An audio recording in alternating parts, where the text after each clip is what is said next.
Di tengah keramaian Malioboro, seorang wanita bule cantik tiba-tiba berdiri di depan penjual lukisan sederhana dan tanpa ragu berkata, "Bayu, maukah kamu menikah denganku sekarang juga?" Orang-orang sekitar langsung terdiam. Ada yang merekam dengan ponsel, ada yang berbisik, "Siapa wanita bule ini? Kenapa melamar tukang lukisan jalanan?" Dan yang lebih mengejutkan, wanita itu bukan sekadar turis biasa, tapi pewaris perusahaan raksasa di Belgia yang diam-diam kabur hanya untuk mencari cinta sejati di tanah Jawa.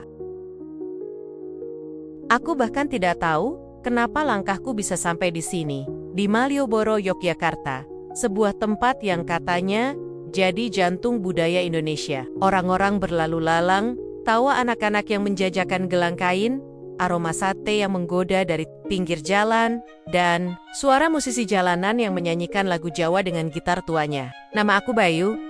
Aku hanya seorang penjual lukisan kecil-kecilan. Kalau ada yang bilang hidupku keras, aku hanya bisa tersenyum. Memang benar, keras sekali. Tapi, apa boleh buat? Ini satu-satunya jalan yang aku punya setelah bapakku meninggal dan ibuku sakit-sakitan. Aku harus bertahan. Hari itu panas sekali. Keringat sudah membasahi kaos lusuhku sejak pagi. Aku berdiri di pinggir trotoar, memajang lukisan-lukisan buatanku. Ada lukisan candi Prambanan, keraton, dan wajah-wajah orang Jawa dengan senyum tulus mereka. Tapi hari itu sepi pembeli, sampai dia datang. Wanita bule berambut pirang, kulitnya pucat dan bersih. Mengenakan kacamata hitam besar dan gaun putih sederhana. Tapi dari cara dia berjalan, aku bisa melihat, ini bukan turis biasa, lain konyak, tenang tapi percaya diri. Ada aura lain yang membuat orang di sekitarnya memperhatikannya. Aku langsung menawarkan, "Mau lihat lukisan? Mbak, harganya murah kok, bisa buit aleh-aleh?" Dia menoleh, membuka kacamatanya. Matanya biru tajam, tapi ada semacam kesedihan di sana. Entah apa. "Bayu, ya," katanya sambil menunjuk papan nama kecil di bawah lukisanku. Aku sempat heran, dari mana dia tahu namaku? Oh, mungkin tadi dia sempat melirik papan nama itu. Aku cuma tertawa kecil. "Iya, nama saya Bayu. Silakan kalau mau lihat-lihat." Dia duduk di bangku kecil di depan lapakku. Tak berkata apa-apa selama beberapa menit. Aku hanya memperhatikannya, sambil diam-diam berharap dia beli satu lukisan saja, biar bisa cukup buat makan malam nanti. Tiba-tiba, dia bilang dengan bahasa Indonesia yang cukup lancar, tapi terdengar aneh di telinga, "Kamu melukis ini sendiri?" Aku mengangguk. "Iya, Mbak, semua saya lukis sendiri." Dia memandangi salah satu lukisan paling sederhana yang kupajang. Gambar angkringan dengan dua orang duduk di bawah lampu temaram. Lukisan itu tidak aku beri bingkai, karena aku pikir tak ada yang akan tertarik. Tapi justru itu yang dia ambil. "Aku suka yang ini," katanya pelan.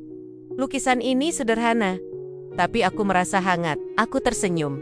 "Kalau Mbak suka, saya kasih harga murah saja." Dia tertawa kecil. Suaranya lembut, agak serak. Dan untuk pertama kalinya aku melihat matanya yang benar-benar jernih, tapi menyimpan luka. "Aku bukan cuma mau beli lukisan," ujarnya. Kali ini nadanya serius. Aku bingung.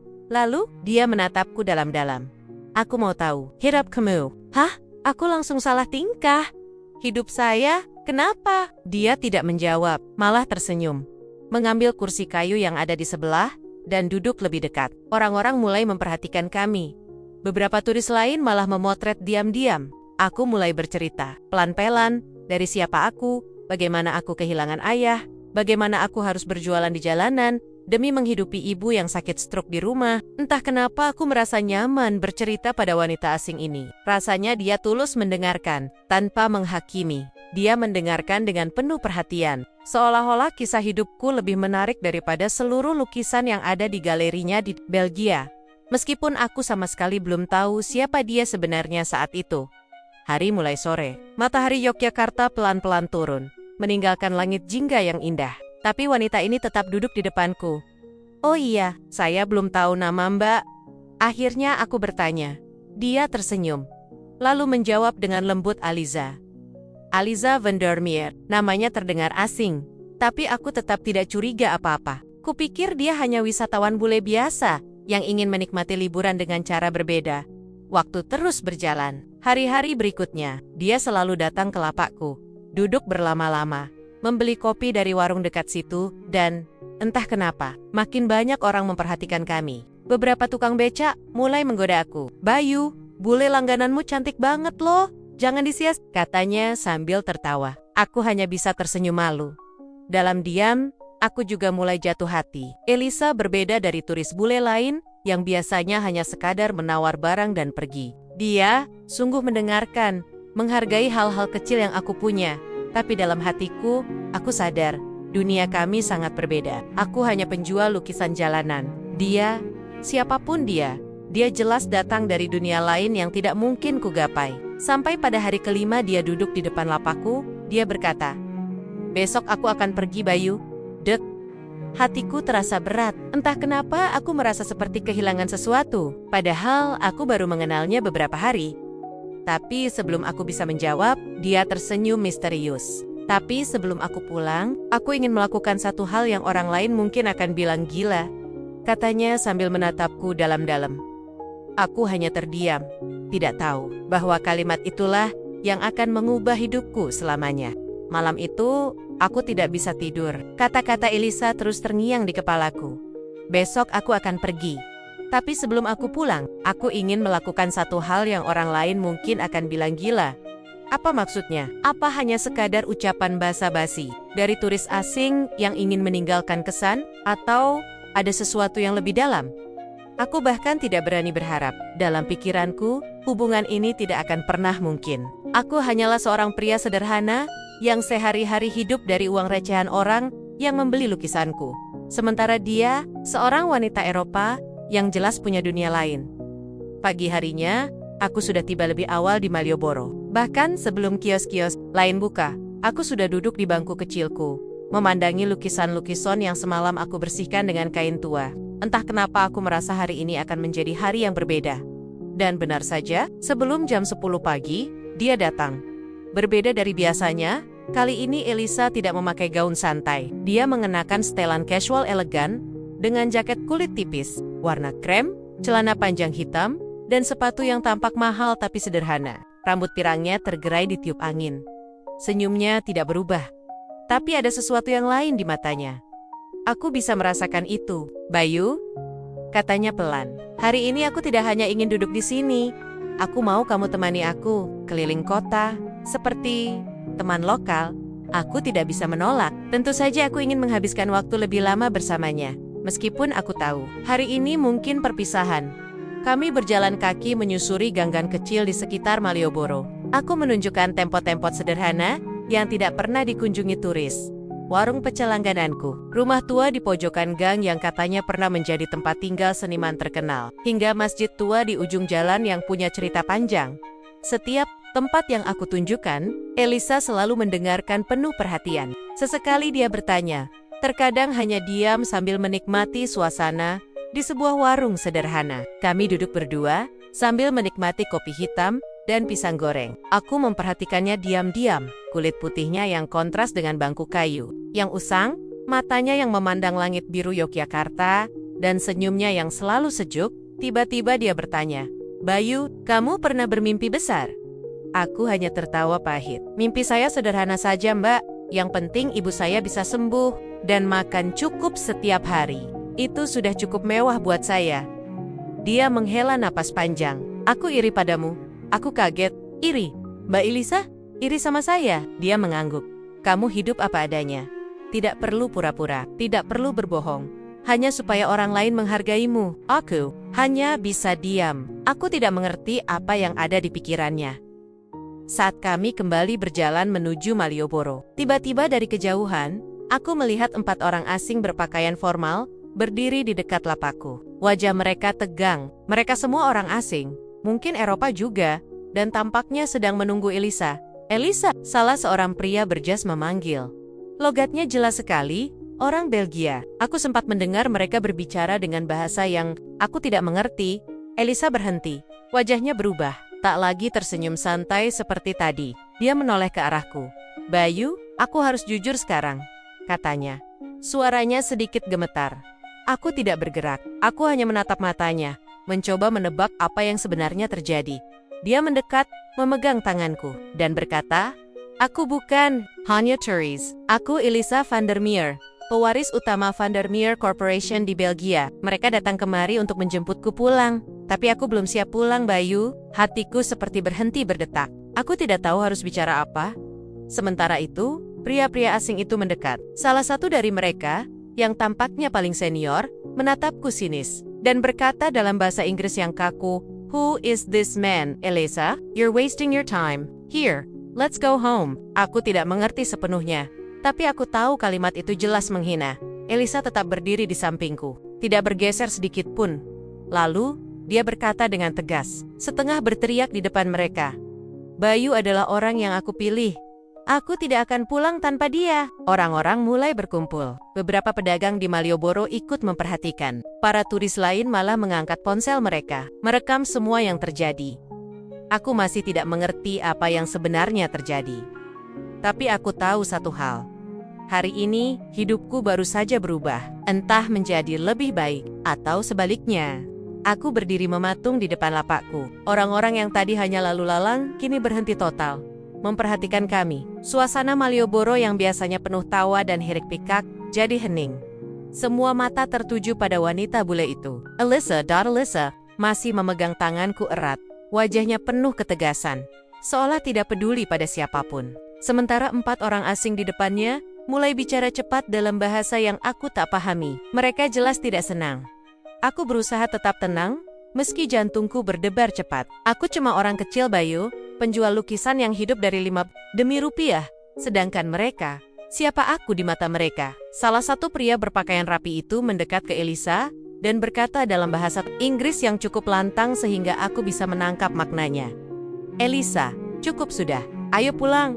Kamu membuat aib keluarga bersanding dengan orang jalanan ini. What are you thinking?" Kata-kata mereka seperti menampar keras. Orang jalanan. Ya, itu memang aku. Tapi Elisa justru membalikkan badannya padaku, menatapku dalam-dalam, lalu bicara pelan, dalam bahasa Indonesia yang patah-patah tapi penuh makna. "Bayu, aku sudah terlalu lama hidup di dunia yang penuh kebohongan. Dunia di mana semua orang hanya melihat harga, status, harta. Aku ingin hidup sederhana, aku ingin bebas, aku ingin bahagia bersama orang yang tulus. Sepertimu." Aku tercekat, aku tidak siap dengan semua ini. "Elisa, aku tidak punya apa-apa. Kamu tidak tahu hidupku seperti apa. Aku bahkan hanya tinggal di rumah kecil yang hampir roboh." "Kamu, jangan bercanda," kataku dengan suara nyaris bergetar. Dia tersenyum. Senyumnya dalam, tulus. Bukan senyum seorang pewaris konglomerat, tapi senyum seorang manusia yang hanya ingin didengarkan. "Aku serius, Bayu," katanya lembut. "Aku sudah siap meninggalkan semua demi hidup bersama orang yang sederhana. Dan itu kamu."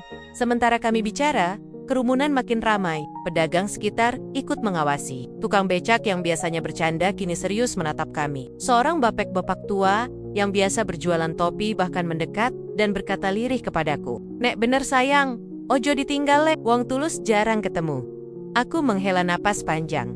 Semua ini terlalu cepat. Hanya dalam 5 hari, seorang wanita asing datang ke lapakku, mendengar cerita hidupku, lalu mengatakan ingin bersamaku. Sementara itu, pria dari Belgia itu mulai gelisah. Salah satunya bicara keras ke Elisa, "Fine, do whatever you want, but remember who you are. You're Vandermeer." Mereka akhirnya meninggalkan kami dengan wajah kesal. Tapi suasana di sekelilingku masih belum tenang. Orang-orang Malioboro masih penasaran. Siapa Elisa sebenarnya? Aku menatapnya lekat-lekat. "Kenapa kamu memilih aku?" tanyaku pelan, hampir berbisik. Elisa tersenyum lagi, tapi kali ini ada air mata di sudut matanya. "Karena aku sudah terlalu lama hidup tanpa kebahagiaan. Aku sudah jenuh menjadi Vandermeer. Hidupku penuh aturan, pesta-pesta yang kosong, orang-orang yang mendekat hanya karena hartaku." Di sini, di Yogyakarta, di Malioboro, aku menemukan ketulusan. Kamu tidak memandangku sebagai pewaris apapun, kamu hanya melayaniku sebagai manusia. Aku masih tidak percaya. Tapi di saat yang sama, ada rasa hangat di dadaku yang sulit dijelaskan. Elisa mengambil satu lukisan kecilku. Lukisan angkringan, yang dulu pertama kali dia beli, lalu menggenggam tanganku. "Besok aku akan kembali ke Belgia, tapi aku ingin kamu ikut bersamaku. Tidak sebagai teman, tapi sebagai pendampingku." Dek, kata-kata itu menusuk langsung ke dalam hatiku. Aku hanya bisa menunduk. Tidak bisa menjawab. Aku merasa kecil, merasa tidak layak.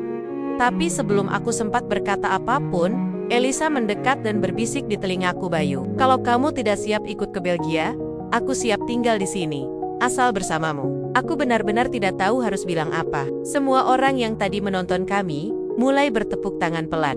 Bahkan ada yang berteriak, "Wah, romantis banget. Film banget ini, Bayu." Hatiku campur aduk, antara senang, bingung, takut dan tidak percaya. Dan disitulah aku sadar, hidupku yang sederhana ini mungkin tidak akan pernah sama lagi setelah hari ini. Setelah semua keributan itu selesai, aku dan Elisa duduk berdua di bangku kayu kecil di dekat lapakku. Orang-orang sudah kembali sibuk dengan aktivitas masing-masing, tapi aku tahu kehidupanku tak lagi sederhana seperti kemarin.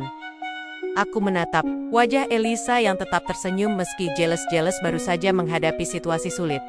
Sementara aku, hatiku penuh dengan kebingungan. Aku hanya seorang penjual lukisan jalanan, tidak berpendidikan tinggi, tinggal di rumah sempit di kampung, pinggir kota Yogyakarta. Aku bahkan tidak bisa bahasa Inggris dengan baik. Bagaimana mungkin aku bisa bersama seorang wanita sepertinya, seorang pewaris keluarga konglomerat dari Belgia? Bayu, kata Elisa perlahan, suaranya lembut, seperti ingin menenangkanku. Aku tidak peduli apa kata orang. Aku sudah cukup lama hidup dalam dunia kepalsuan. Aku tidak mencari suami yang punya jabatan. Aku tidak butuh orang kaya. Aku hanya ingin seseorang yang bisa jujur menemaniku. Aku menunduk dalam-dalam. Elisa, aku ini siapa? Rumahku saja mungkin tidak akan nyaman bagimu. Aku bahkan tidak tahu caranya hidup di Eropa. Aku hanya Bayu, penjual lukisan jalanan. Dia tersenyum lagi. Tapi kali ini senyumnya begitu tulus. Ada tetesan air mata di sudut matanya. Aku juga hanya Elisa, yang lelah, pura-pura bahagia. Kalimat itu menusuk dalam.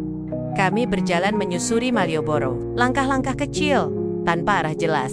Aku memperkenalkan dia pada semua hal sederhana yang aku tahu. Warung tempat aku biasa utang kopi, tukang becak yang sering membantuku, dan ibu tua yang berjualan jamu setiap pagi. Elisa memperhatikan semuanya dengan penuh ketertarikan. Dia bahkan membeli jamu dan tertawa saat merasakan pahitnya. Ini pertama kalinya aku minum jamu, katanya sambil tersenyum lebar. Hatiku sedikit terasa henggat. Aku bisa merasakan ketulusan itu. Dia memang berbeda dari turis bule lain yang biasanya hanya memotret lalu pergi di sudut jalan. Aku akhirnya beranikan diri bertanya, "Kenapa kamu benar-benar ingin bersamaku? Maksudku, bukan cuma bercanda, bukan hanya karena kamu sedang liburan." Elisa berhenti. Dia memandang mataku dalam-dalam. "Kamu tahu, sebelum datang ke sini, aku sudah merasa kehilangan arah. Aku ditinggal mati oleh orang tuaku. Kelly hanya peduli pada warisan, dan aku sendiri selalu dikelilingi oleh orang-orang palsu. Aku ingin kabur, jauh, ke tempat di mana orang-orang sederhana masih bisa tertawa tulus. Dan aku menemukannya di sini, Bayu." Aku terdiam. Semua kata-katanya terdengar begitu jujur. Lalu dia menambahkan, "Aku tidak peduli dengan hartaku lagi. Aku hanya ingin hidup sederhana. Aku siap tinggal di sini bersamamu. Kalau itu yang membuatmu lebih nyaman." Aku tercekat. Bagaimana bisa seorang wanita sepertinya rela meninggalkan semua itu hanya demi hidup sederhana bersamaku saat aku masih sibuk dengan pikiranku sendiri? Tiba-tiba Elisa mengeluarkan sebuah kotak kecil dari tas tangannya. Kotaknya terbuat dari kayu tua, tapi sangat cantik. Dia membukanya perlahan. Dan di dalamnya ada sebuah cincin sederhana. Bukan berlian, bukan emas mengkilap, hanya cincin perak polos dengan ukiran kecil. "Aku bawa cincin ini jauh-jauh dari Belgia," katanya. "Ini cincin milik ibuku dulu. Dia juga jatuh cinta pada orang sederhana. Ayahku, seorang sopir bus kecil di Bruges. Aku ingin memakai cincin yang sama. Kalau kamu mau menjadi bagian dari hidupku, dek." Aku hanya bisa menatapnya tanpa kata-kata. Dia mengangkat cincin itu perlahan, lalu bertanya dengan suara lembut, yang membuat seluruh dunia seakan berhenti. "Bayu, maukah kamu jadi pendampingku?" Aku tidak tahu berapa lama aku diam, tapi aku bisa merasakan detak jantungku sendiri begitu cepat. Darahku sesak, mataku mulai berkokok-kokoke. Di saat yang sama, aku juga ingat ibuku yang masih terbaring sakit di rumah. Aku ingat bagaimana beratnya hidup yang selama ini aku jalani sendirian. Aku ingat semua cemoohan yang pernah aku terima hanya karena aku orang kecil. Tapi kini, ada seorang wanita luar biasa di hadapanku, menawarkan hidup baru yang mungkin tidak akan pernah aku bayangkan sebelumnya. Akhirnya aku berkata pelan. Tapi pasti, Elisa, aku tidak punya apa-apa yang bisa kuberikan. Tapi kalau kamu mau hidup sederhana, aku siap mendampingimu. Eliza langsung tersenyum lebar dan tanpa ragu. Dia menyematkan cincin itu di jariku. Orang-orang yang masih memperhatikan dari kejauhan mulai bertepuk tangan. Bahkan beberapa turis yang lewat juga ikut mengabadikan momen itu dengan kamera mereka. Aku tidak tahu apa yang akan terjadi besok. Aku tidak tahu seperti apa hidupku nanti. Tapi yang pasti, hidupku sudah berubah sejak seorang wanita asing datang ke lapaku di Malioboro dan menawarkan sesuatu yang tidak pernah aku duga. Cinta. Setelah hari yang penuh kehangatan itu, aku pulang ke rumah kecilku di pinggir kota dengan hati yang campur aduk. Aku memandangi cincin sederhana yang melingkar di jariku. Rasanya seperti mimpi, tapi aku sadar betul, ini baru permulaan.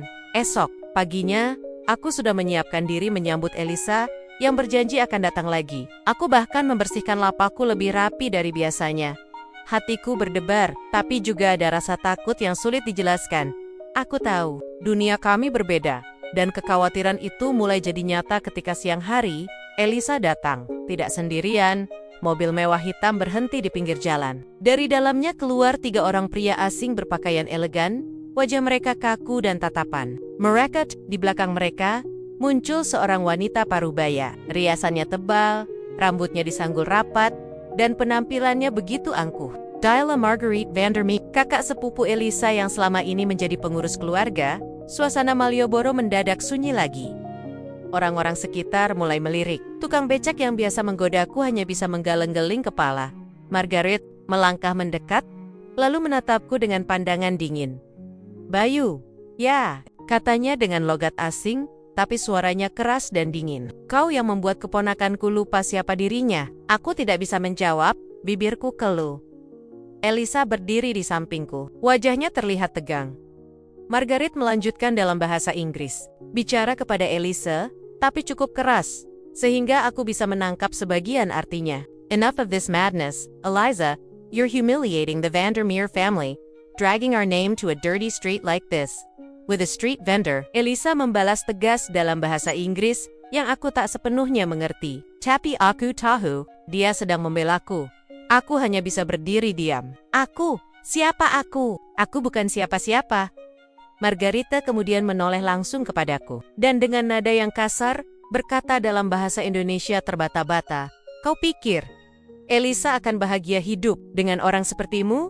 Kau tak pantas." Kata-kata itu menusuk hatiku. Aku menunduk dalam-dalam. Semua yang selama ini aku takutkan akhirnya muncul di hadapanku. Elisa langsung memegang tanganku erat, tapi aku bisa merasakan tanganku sendiri mulai gemetar. Aku tidak siap menghadapi dunia mereka. Aku tidak tahu bagaimana menghadapi orang seperti Margaret, yang datang dengan kekuatan uang dan gengsi. Saat itu juga, Margaret mengeluarkan sesuatu dari tas tangannya.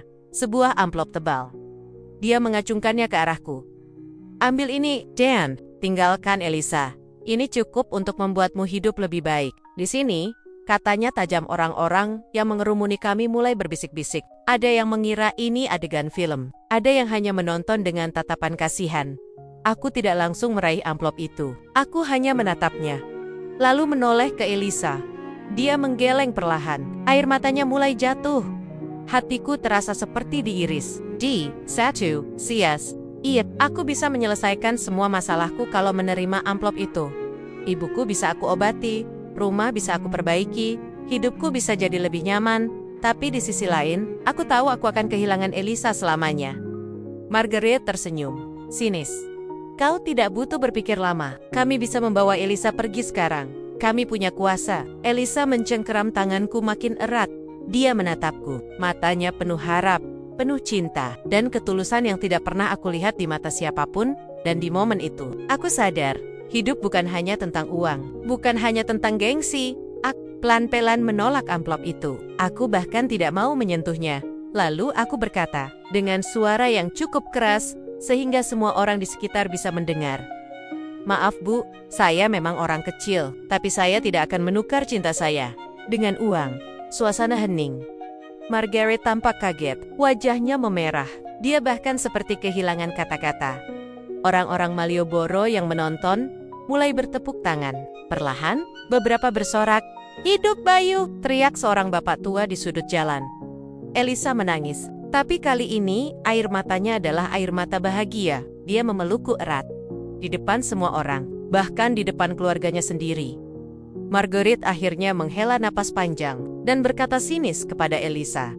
Baiklah, kita akan lihat seberapa lama kau betah di sini, Elisa. Lalu dia dan rombongannya masuk ke dalam mobil mewah mereka dan pergi.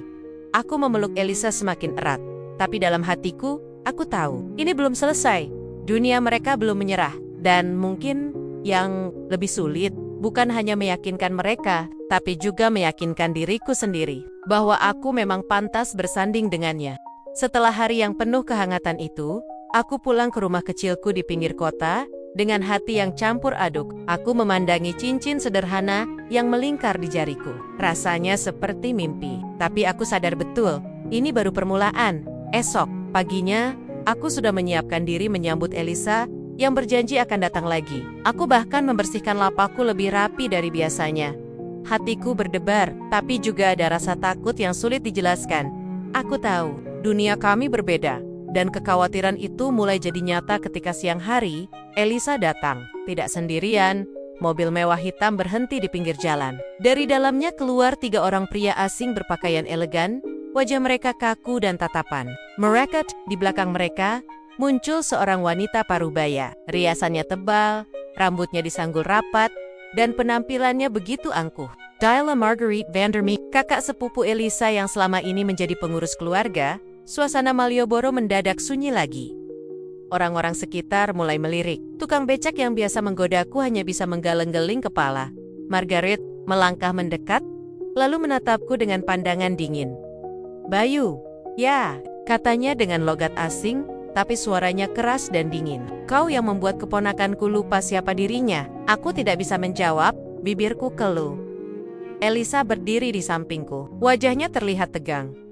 Margaret melanjutkan dalam bahasa Inggris. Bicara kepada Elisa, tapi cukup keras, sehingga aku bisa menangkap sebagian artinya. Enough of this madness, Eliza. You're humiliating the Vandermeer family, dragging our name to a dirty street like this. With a street vendor, Elisa membalas tegas dalam bahasa Inggris yang aku tak sepenuhnya mengerti. Tapi aku tahu, dia sedang membelaku. Aku hanya bisa berdiri diam. Aku? Siapa aku? Aku bukan siapa-siapa.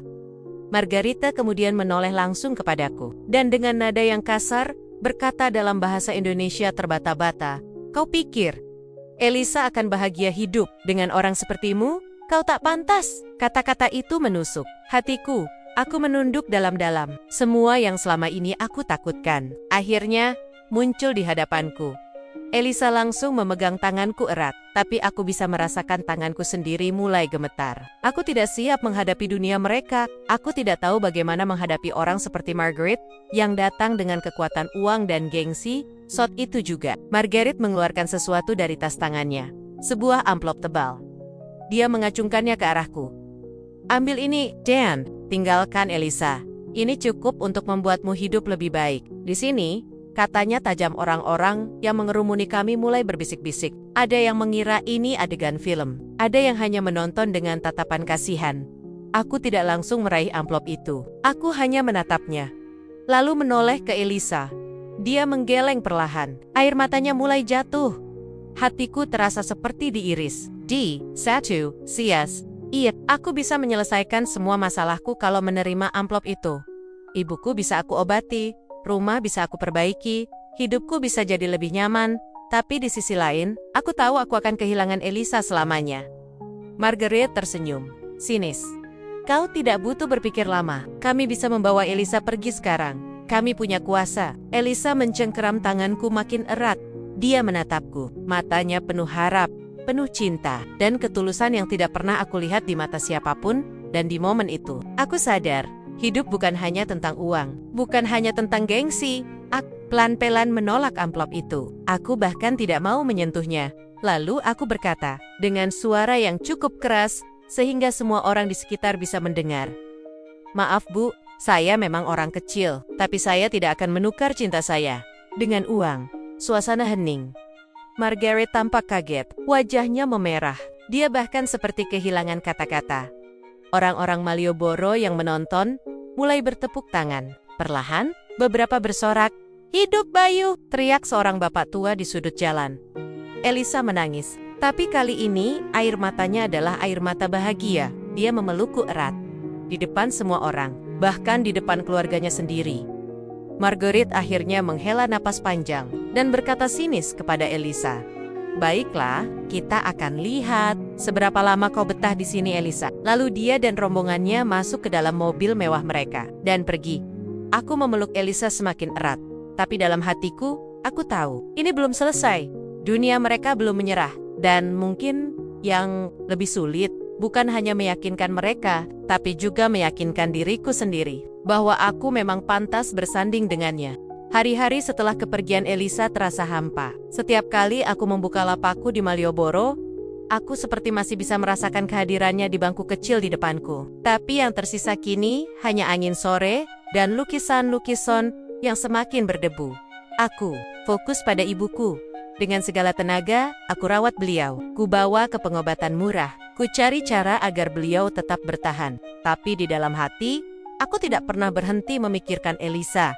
Dari jauh, aku mendengar kabar bahwa keluarga Elisa tidak menyerah. Marguerite sempat mengutus orang untuk menemui ketua RT di kampungku, menawar tanah rumahku dengan harga tinggi. Bahkan menawarkan agar aku diberi pekerjaan lebih baik. Asal aku melupakan Elisa, aku tolak semuanya. Aku tetap bertahan. Hidup sederhana, menjual lukisan, merawat ibuku, sambil memegang janji yang aku ucapkan, aku akan memperjuangkan cinta ini dengan cara yang baik, dengan harga diri.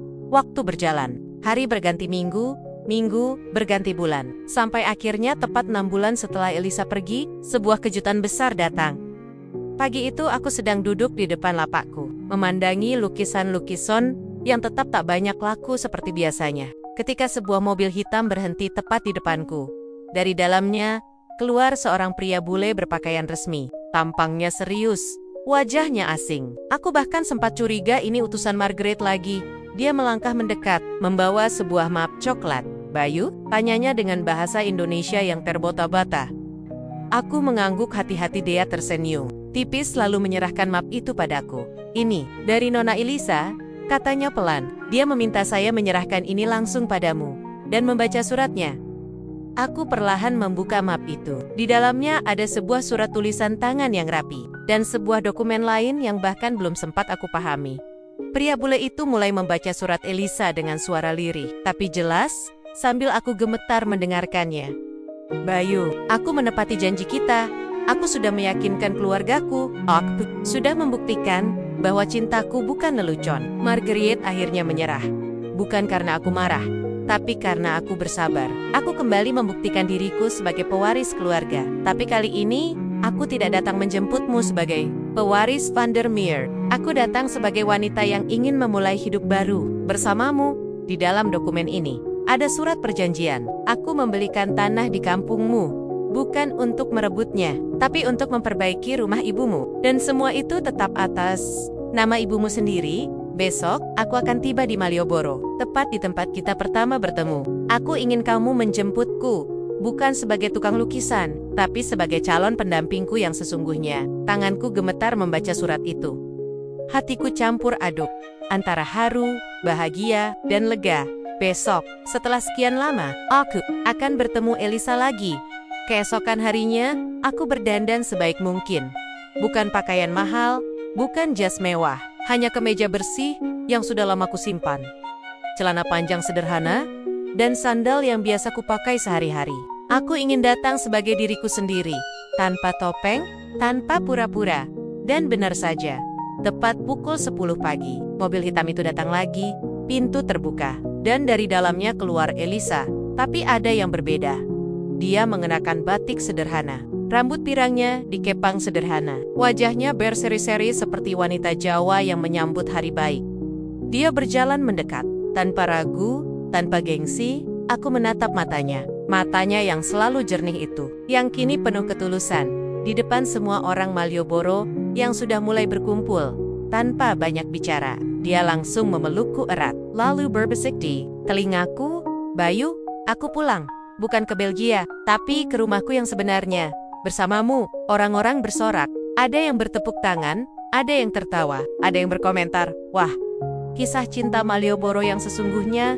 Dan hari itu, untuk pertama kalinya aku sadar sepenuhnya. Kadang cinta sejati memang tidak datang dalam bentuk mewah, tapi dalam ketulusan untuk bertahan. Meski dunia mencoba memisahkan, hari itu adalah awal segalanya. Elisa tidak kembali ke Belgia. Dia memilih tinggal di Yogyakarta, di kampungku, bersama aku dan ibuku.